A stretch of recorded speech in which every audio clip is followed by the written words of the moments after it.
น้องงานขายกับสต็อกเครื่องมาตรงกันนี่เราจะเอาระบบ POS เข้ามาใช้บอก เอ้าเป็นอย่างเอามาเซยน้องเฮ็ดเวียกใดเซยจะสต็อกเครื่องพร้อมบอก เอ้าน้องเฮ็ดจังได๋ซะนาเอาระบบ POS ของโฟบีฮะมีหยังเกาะระบบ POS ของโฟบีเป็นหยัง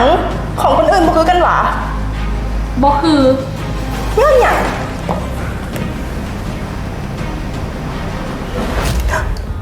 นอกจากระบบ POS ของ Fobi จะจัดการหน้าห้านเก็บสต็อกให้ตรงกับรายรับระบบนี้ยังสามารถพิมพ์บินได้3ภาษาจีนลาวอังกฤษสกุลเงินยังได้ทั้งสกุลเงินกีบบาทดอลลาร์ที่สำคัญยังมีระบบพาเพศที่มีความปลอดภัยช่วยในการชำระเงินให้ไวขึ้นมีรีพอร์ตรายรับให้เบิ่งเป็นมื้อเป็นอาทิตย์เป็นเดือนพิเศษยังมีเว็บไซต์ให้ห้านนำลูกค้าอยากรู้ว่าทางห้านเฮานั้นแม่นขายอย่างแน่ก็เพียงแต่กดเข้าไปในลิงก์ของทางห้านก็จะรู้เลยว่าทางห้านเฮานั้นแม่นขายหยังโอ้ดีปะนี่พุ่นหลาสักติดต่อเรามาเลยซะดิมาแน่เด็กสบายดีไว้แต่